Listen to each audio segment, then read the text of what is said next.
¿Qué tal todos? Aquí estamos listos para el devocional de Salmo capítulo 29. En esta ocasión le puse como título Antes, durante y después. Y lo pongo así porque David escribe esto durante una tormenta y poco antes me imagino que se escondió en una cueva y con su conocimiento que tenía de Dios empieza a escribir o describir a Dios, lo que Dios es para él antes, durante y después de la tormenta.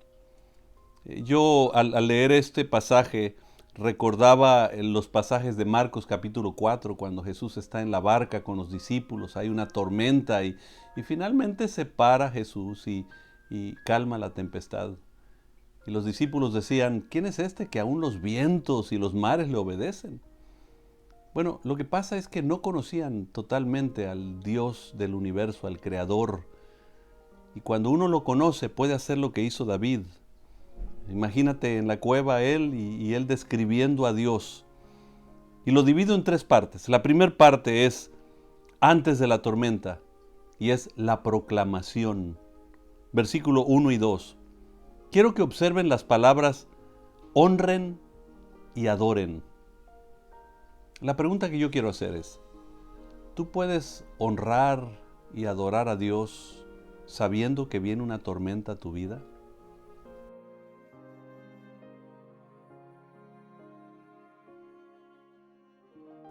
Bueno, cuando conoces a Dios lo puedes hacer, pero es importante conocerlo para proclamarlo. La segunda parte es durante la tormenta y yo le pongo su poder, versículo del 3 al 9. Y yo quiero que noten en todos los pasajes el énfasis en la voz del Señor. Resuena sobre la superficie del mar. La voz del Señor es potente. La voz del Señor es majestuosa. O sea, él reconocía que aún durante la tormenta Dios habla. Ten tu oído atento a su voz, aún durante la dificultad. Y noten, en una parte está hablando del mar, en otra parte está hablando de los cedros del Líbano, en otra parte del el monte Hermón, cada vez niveles más altos. O sea, no sé a qué nivel esté la dificultad que tú estés pasando. Yo puedo hablar de lo mío. O aún termina hablando del desierto de Cadés, donde se acabó todo. No tienes nada más. Pero él podía escuchar la voz de Dios.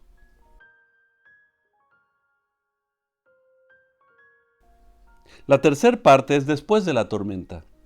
Y yo le pongo la paz de Dios. Versículo 10 y 11.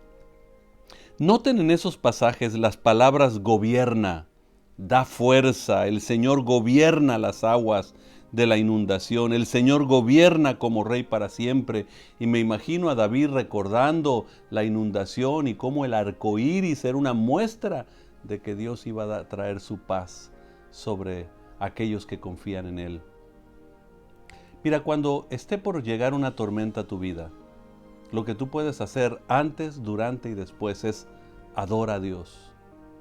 Segundo, escucha su voz porque Dios te habla aún en la tormenta. Tercero, espera en Él porque te dará su paz al final. Oremos.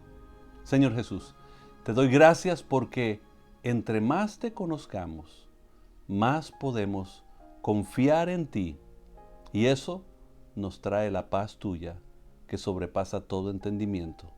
En el nombre de Jesús. Amén.